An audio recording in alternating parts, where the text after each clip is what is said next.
आज मैं आपको अपनी बिछड़ी हुई बेटी की कहानी सुनाने जा रही हूँ, जिसको मुझसे छीन लिया गया था। मेरी डिलीवरी होने वाली थी।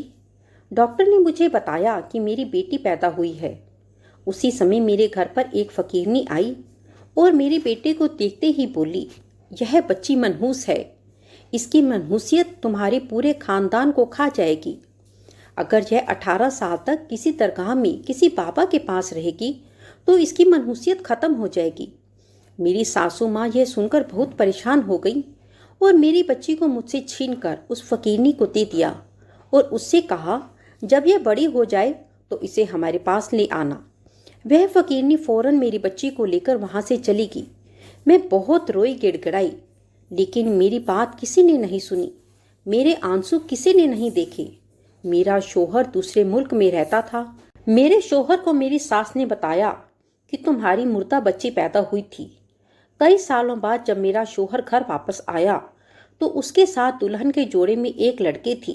और जब मेरी नज़र दुल्हन के एक निशान पर पड़ी तो मेरी जान ही निकल गई, क्योंकि यह तो वही। मेरा नाम हिना है और बचपन से ही मैंने अपने नाम के साथ रियाज का नाम सुना था। यही नाम सुनते सुनते मैं बड़ी हुई थी।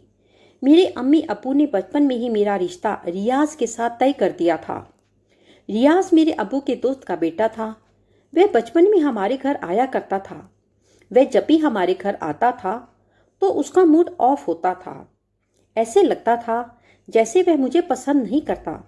वह ना तो मुझसे बात करता था और ना ही मेरी तरफ देखता था। मैं यह देखकर बहुत दुखी हो जाती थी और मैंने कई बार इस बारे में अपने अम्मी अब्बू से बात करने की कोशिश भी की थी, लेकिन वे कोई समझना ही नहीं चाहते थे। सबने जैसे बस अपनी मर्जी थोपने की सोच रखी थी। इसीलिए मैंने भी कभी उससे बात करने की कोशिश नहीं की। फिर अब्बू के दोस्त ने एक दिन हमारी शादी की तारीख पक्की कर दी। घर में जोर शोर से शादी की तैयारी होने लगी और फिर हमारी शादी का दिन भी आ गया और हमारी शादी हो गई और मैं विदा होकर अपने ससुराल आ गई। मैं दुल्हन बनी अपने कमरे में देर तक रियाज का इंतजार कर रही थी, लेकिन रियाज कमरे में नहीं आया।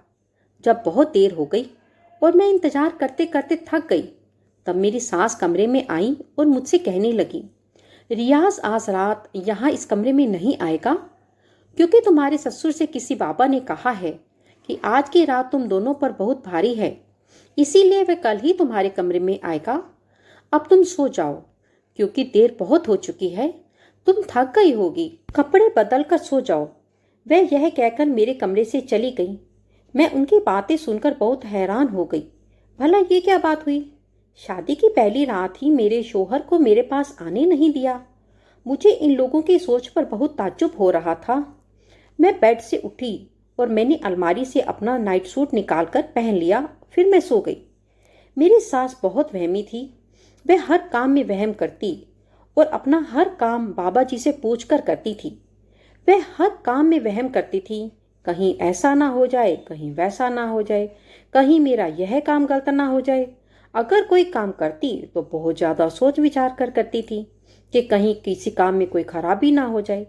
खैर, दूसरे दिन रियाज जब मेरे कमरे में आए तो मुझे उनको देखकर बहुत खुशी हुई, क्योंकि मुझे इस बात का डर था कि मेरे शोहर को मैं पसंद नहीं हूँ।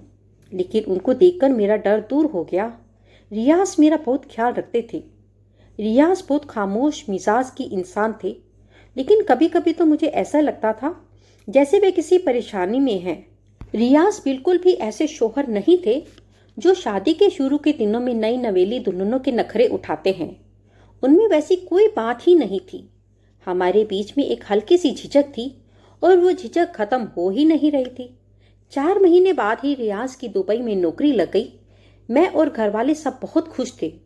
मैं खुशी से दुबई जाने की तैयारियां कर रही थी। मुझे भरोसा था मेरे और रियाज के बीच में जो दूरियां हैं वो वहां जाकर दूर हो जाएंगी। शायद यहाँ घर वालों की वजह से रियाज मुझसे खुलकर बात नहीं कर पाते। मैं तो रात दिन सपने देखने लगी थी कि मैं दुबई जाकर ये करूंगी, वहां ऐसे करूंगी, वैसे करूंगी। लेकिन दुबई जाने से एक दिन पहले रियाज ने अपने घर वालों से कहा कि मैंने हिना के बारे में एक बहुत बुरा सपना देखा है कि वो वहां जाते हुए उसका एक्सीडेंट हो जाएगा। यह बात सुनकर तो मेरी सास परेशान हो गई और कहने लगी कि मैं अब हिना को तुम्हारे साथ दुबई नहीं जाने दूंगी। यहाँ तक कि मैं उसे इस घर से बाहर भी नहीं निकलने दूंगी। 40 दिन तक हिना घर से पैर भी बाहर नहीं निकालेगी। मेरी सास अपना हुक्म सुनाकर चली गई। मैं जो रियाज के साथ दुबई जाने के सपने देख रही थी वह सब टूट गए थे।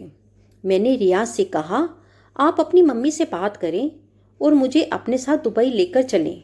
मगर रियाज ने कहा, मेरी मम्मी कोई बात नहीं मानेगी, वो किसी की नहीं सुनती। एक बार वो जो कुछ कह दे उनका फैसला पत्थर की लकीर बन जाता है।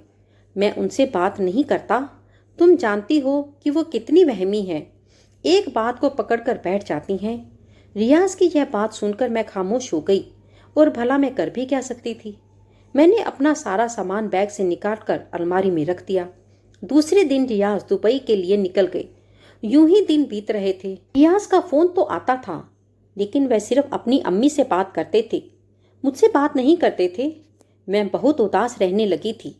अचानक मेरे जीवन में बहार आ गई जब मुझे पता चला कि मैं माँ बनने वाली हूँ। मैं यह खबर सुनकर बहुत खुश हुई, लेकिन रियाज ने यह खबर सुनने के बाद भी मुझसे बात ही नहीं की। मैं जानना चाहती थी कि रियाज को यह खबर सुनकर कैसा लगा, वह खुश भी है या नहीं। मगर पता तो तब चलता ना जब रियाज मुझसे बात करते। मैं हर समय रोती रहती। मुझे रोता हुआ देखकर मेरी सास मुझसे कहती, बेटी तू रोया ना कर, रियाज जल्दी घर वापस आ जाएगा और तुझे भी अपने साथ ले जाएगा। मैं सोचती कि काश मेरे पास भी मोबाइल होता तो मैं भी अपने शोहर को कॉल करती। पड़ोस में भी एक लड़की थी, उसका शोहर भी मुल्क से बाहर था। उसके पास मोबाइल था, वह अपने शोहर से घंटों घंटों बात करती थी। लेकिन हमारे यहाँ लड़कियों को मोबाइल रखने की इजाज़त नहीं थी। अगर किसी के पास मोबाइल होता तो उसे गलत समझा जाता था और उसे सब गलत नज़रों से देखते। इस हालत में हर समय रियाज की कमी महसूस होती थी। मगर रियाज मुझे फ़ोन नहीं करता था। वह जब भी फ़ोन करता तो सिर्फ अपनी अम्मी से बात करता था। खैर, जैसे तैसे उसके बगैर यह समय गुजर गया। कुछ दिन बाद मेरी बेटी हुई। मैं बहुत खुश थी और सब घर वाले भी बहुत खुश थे। अगले दिन जब मैं हॉस्पिटल से घर वापस आई तो घर में खुशियां मनाई जा रही थी। मेरे ससुर जी भी अपनी पोती को गोद में उठाकर प्यार कर रहे थे और सब लोगों को मिठाइयां बांट रहे थे। उस दिन वह सब खुश थे। लेकिन अचानक दरवाजे पर एक फकीरनी आ गई तो मेरी सास ने उसे मिठाई का डिब्बा दिया, लेकिन उसने वह मिठाई का डिब्बा लेने से मना कर दिया और जोर से बोली कि यह बच्ची मनहूस है। उसके इस तरह जोर से बोलने पर हम सब लोग हैरान रह गए और मैंने उससे कहा कि क्या बकवास कर रही हो, कौन हो तुम। मुझे उस औरत पर बहुत गुस्सा आया। मेरी सास ने उससे पूछा कि तुम ऐसा क्यों कह रही हो। तो उस फकीरनी ने कहा, यह बच्ची मनहूस है और इसकी मनहूसियत पूरे खानदान को खा जाएगी। मैं उस फकीरनी से कुछ कहती, लेकिन मेरी सास ने मुझे बोलने ही नहीं दिया। मेरी सास ने कहा, तुम ऐसा कैसे कह सकती हो। तब फकीरनी बोली, मुझे पता चला है इसीलिए तो आई हूँ। इस बच्चे को 18 साल तक अपने घर वालों से दूर रखना पड़ेगा, तब जाकर इसकी मनहूसियत दूर हो गई। मेरी सास परेशान हो गई। वह पहले से ही बहुत वहमी औरत थी और उस फकीरनी की बातें सुनकर उन्होंने मेरी गोद से गुस्से से बच्ची को लिया और उस फकीरनी की गोद में दे दिया और उससे कहा कि तुम इस बच्चे को अपने साथ ले जाओ, जब यह बड़ी हो जाए तो इसे वापस कर देना। यह सब सुनकर मेरे सिर पर आसमान टूट पड़ा। मैंने उस फकीरनी से अपनी बच्ची को लेना चाहा, लेकिन मेरी सास ने मुझे रोक दिया। मैं रोने लगी, बिलखने लगी। मैंने अपनी सास के सामने हाथ जोड़कर कहा, अम्मी प्लीज़ मेरी बेटी को मुझे वापस कर दो, यूं मेरी गोद ना उजाड़े। लेकिन मेरी सास ने मेरी कोई बात भी नहीं मानी और उस फकीरनी को जाने के लिए कहा। फकीरनी मेरी बच्ची को लेकर वहां से चली गई और मैं रोती रही। सास ने रियाज को फ़ोन करके बताया कि तुम्हारे यहाँ मरी हुई बच्ची पैदा हुई थी। मैं हर समय अपनी बच्ची को याद करके रोती रहती और उस फकीरनी को कोसती रहती कि ना जाने कहाँ से आ गई थी। मैंने अपनी बच्ची को जी भर के देखा तक नहीं था। उसके पैर की 2 जुड़ी हुई उंगलियां याद रह गई थी, जिनमें काले रंग का एक निशान था। बच्ची की मौत का सुनकर भी रियाज वापस नहीं आया और ना ही उसने मुझसे फ़ोन पर बात की। मैंने अपनी सास से पूछा कि अम्मी रियाज कब तक वापस आएंगे। वह मुझसे कहती कि कुछ दिनों में वापस आ जाएगा और मैं अपने शोहर का इंतजार करती रहती। शायद मेरी किस्मत में अपने शोहर का इंतजार करना ही लिखा था, लेकिन रियाज को तो वापस आना ही नहीं था। उसके इंतजार में मैंने सालों गुजार दिए और शायद अब तो मैं रियाज को भी भूल चुकी थी। बस मुझे अपनी बच्ची याद थी। मैं उसको याद करके रोती रहती थी, यहाँ तक कि रोते रोते मेरी आंखें भी कमजोर हो चुकी थी। मैं हर वक्त बस यही दुआ करती रहती कि कहीं से वो फकीरनी आ जाए और मेरी बच्ची को वापस ले आए। ना जाने कहाँ से आ गई थी, कहाँ रहती थी, मुझे कुछ पता नहीं था। जैसे जैसे समय गुजर रहा था, मैं सोच रही थी कि शायद 18 साल पूरे होने के बाद वह मेरी बेटी को वापस ले आए, लेकिन अब तो शायद 20 साल पूरे हो चुके थे। ना तो वह फकीरनी मेरी बेटी को लेकर आई और ना ही रियाज वापस आया। मैंने अपनी पूरी जिंदगी अपने सास ससुर की सेवा में गुजार दी। मेरी जिंदगी में अब कुछ भी बाकी नहीं रहा था। एक दिन अचानक रियाज वापस लौट आया। उसे देखकर मुझे अपनी आंखों पर यकीन नहीं आया। मैं उस समय बहुत खुश हुई। मेरे दिल पर जो अपनी बेटी की जुदाई का गम था वो उससे बताना चाहती थी। मैं रियाज के साथ बैठना चाहती थी। मैं उसके कंधे पर सिर रखकर रोना चाहती थी, पूछना चाहती थी कि आखिर उसने मेरे साथ ऐसा क्यों किया। कुछ कहती। इससे पहले मुझे एक चौंकाने वाली खबर मिल गई कि वह अकेला नहीं आया है। उसके साथ एक बहुत ही खूबसूरत लड़की थी जो दुल्हन बनकर किसी अप्सरा से कम नहीं लग रही थी। मैं अपने आप को देखने लगी, कहाँ मैं सीधी सादी सांवली सी लड़की और कहाँ मैं इतनी खूबसूरत गोरी चिट्टी लड़की जिससे मेरे शौहर ने शायद दूसरी शादी कर ली थी। ये देखकर मेरा दिल टूट गया। मेरी आंखों में आंसू आ गए। मैं उसकी दुल्हन को गौर से देखने लगी। मेरी नज़र उसके पैरों पर पड़ी और मेरी आंखों के सामने अंधेरा छा गया। यह तो वही निशान था जो मेरी बेटी के पैरों पर था। 2 जुड़ी हुई उंगलियों पर काला निशान। बस यही एक निशानी तो थी जो मुझे याद रह गई थी। मैंने उसे पहचान लिया था कि यही मेरी बच्ची है। क्या रियाज ने? यह सोचकर ही मेरा दिमाग फटने लगा और मेरी सांसें रुकने लगी कि यह मैं क्या देख रही हूँ। मैं यह सब बर्दाश्त नहीं कर सकती थी। मैं चक्कर खाकर गिर गई। रियाज मुझे हॉस्पिटल ले गया। कुछ देर बाद मुझे होश आ गया। होश में आते ही मैंने पूछा कि मैं कहाँ हूँ। मैंने अपने पास रियाज को खड़ा देखा। रियाज को देखते ही मुझे सब कुछ याद आ गया। मुझे रियाज के ऊपर बहुत गुस्सा आ रहा था और मैं चीख कर उससे बोली, बस यही देखना बाकी रह गया था। रियाज, वह दुल्हन हमारी बेटी है। रियाज ने मुझसे कहा, चुप हो जाओ और घर चलो, मैं घर जाकर तुम्हें सारी बात बताता हूँ। मैंने उससे कहा कि अब क्या रखा है सुनने सुनाने को, यह सब देखने से पहले मैं मर क्यों नहीं गई। हम घर पहुंच गए और रियाज से मुझसे कहा कि आज मैं तुम्हें अपनी पूरी कहानी सुनाता हूँ। माँ ने बचपन से अपने वहम की वजह से मेरा जीना हराम कर रखा था। कभी कहती आज पीले रंग का कुर्ता पहन लो, तुम्हारे लिए अच्छा रहेगा। कभी कहती आज दाल मत खाना, तुम्हारे लिए ठीक नहीं है। कभी कहती आज स्कूल मत जाना, तो कभी कहती कि अपने उस दोस्त को छोड़ दो, वह तुम्हारे लिए अच्छा नहीं है। कभी कहती कि घर पर ही रहो, बाहर जाने पर तुम्हें नुकसान हो जाएगा। उनके इस वहमीपन की आदत से मैं परेशान हो चुका था। बचपन में ही उन्होंने मेरी तुम्हारे साथ मंगनी तय कर दी थी। माँ की इस आदत की वजह से मैं तुमसे तो क्या किसी भी लड़की से शादी नहीं करना चाहता था। अपनी पढ़ाई पूरी की और दुबई में नौकरी के लिए अप्लाई किया। मैं यहाँ इस शहर में नहीं रहना चाहता था। मैं यहाँ से कहीं दूर जाना चाहता था। मैंने दुबई में बहुत जगह अप्लाई कर रखा था। मुझे दुबई में नौकरी भी मिल गई। नौकरी की बात अपने घर वालों को बताई तो माँ ने शादी की जिद शुरू कर दी थी।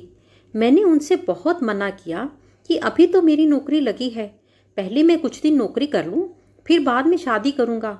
लेकिन उन्होंने मेरी कोई बात नहीं सुनी और मेरी शादी करवा दी।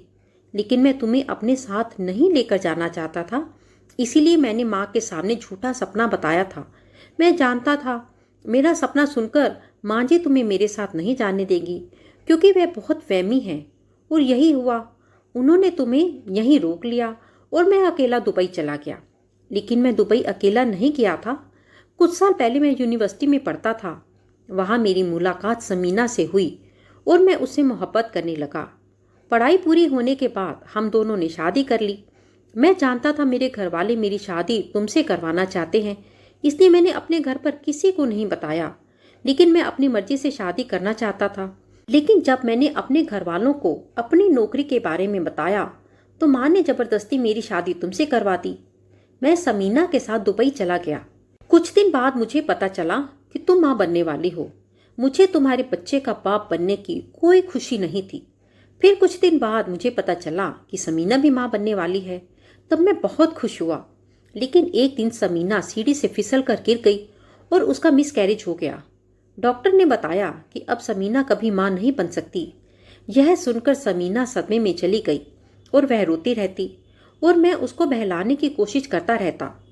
मुझसे उसकी ऐसी हालत देखी नहीं जा रही थी, इसलिए मैंने उसे वादा किया कि मैं अपनी पहली बीवी का बच्चा तुम्हें दे दूंगा। जब तुम्हें 9वां महीना लगा तो हम दोनों इसी शहर में आ गए और मैं तुम्हारी पल पल की खबर रखता था। जैसे ही तुम्हारे बच्चा हुआ और तुम हॉस्पिटल से घर वापस आई, मैंने एक औरत को पैसे दिए और माँ के पास भेज दिया। वह फकीरनी के भेष में आई थी और उसने वही सब कहा जो मैंने उसे कहने के लिए कहा था। माँ ने उसकी बातें सुनते ही फौरन बच्चे को तुम्हारी गोद से लिया और उसे दे दिया। हम घर से थोड़ी दूर पर ही उसका इंतजार कर रहे थे। जैसे ही वह बच्चे को लेकर बाहर आई, मैंने उसकी गोद से बच्चे को लेकर समीना की गोद में दे दिया। हम बच्चे को लेकर दुबई वापस आ गए। मैंने और समीना ने उसे बहुत प्यार से पाला, उसका बहुत ख्याल रखा। उसे यूनिवर्सिटी में एक लड़के से मोहब्बत हो गई और हमें भी वह लड़का पसंद था। हमने उसकी शादी तय कर दी थी। हम उसकी शादी करने के लिए इंडिया वापस आए। शादी के दिन नज़दीक आए तो समीना को अपने किए पर बहुत गिल्ट होने लगा। उसने फैसला किया कि वह हमारी बेटी को सब कुछ बता देगी और शादी वाली रात उसने हमारी बेटी को सब कुछ सच सच बता दिया कि वह समीना की और मेरी बेटी नहीं है, बल्कि उसकी सौतन की बेटी है। समीना की यह बात सुनकर हमारी बेटी को बहुत गुस्सा आया और वह अपनी शादी को छोड़कर तुरंत मेरे पास आ गई और कहने लगी कि आप लोगों ने मेरे साथ और मेरी माँ के साथ अच्छा नहीं किया। मुझे इसी समय अपनी माँ के पास लेकर चलो। मैं जब तक अपनी माँ से मिल नहीं लेती तब तक शादी नहीं करूँगी। मुझे अपनी माँ से पूछना है कि सच क्या है और झूठ क्या है। उसकी यह बात सुनकर मैं उसे तुमसे मिलाने के लिए तुम्हारे पास लेकर आ गया, लेकिन तुम उसे दुल्हन के जोड़े में देखकर गलत समझ बैठी और बेहोश हो गई। रियाज की बात सुनकर मेरे दिल को तसल्ली हुई। फिर मैं अपनी बेटी के पास आई और उसके गले लग गई। खुशी की वजह से मेरी आंखों से आंसू नहीं रुक रहे थे। मैंने अपनी बेटी को 20 साल बाद देखा था।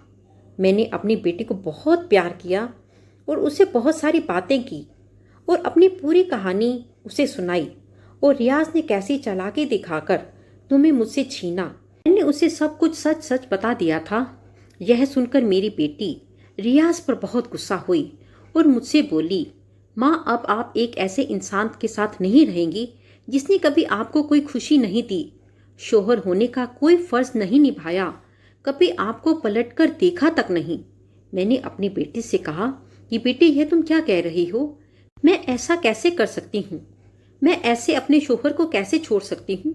लेकिन मेरी बेटी ने मेरी कोई बात नहीं सुनी। फिर मैंने अपने शोहर को डिवोर्स दे दी। मेरी बेटी ने मेरी ज़रूरत का सामान पैक किया और मुझे अपने साथ शहर लेकर चली आई। उसका शहर में अपना एक घर था। हम दोनों वहाँ रहने लगे। फिर वह मेरे लिए रिश्ता ढूंढने में लग गई।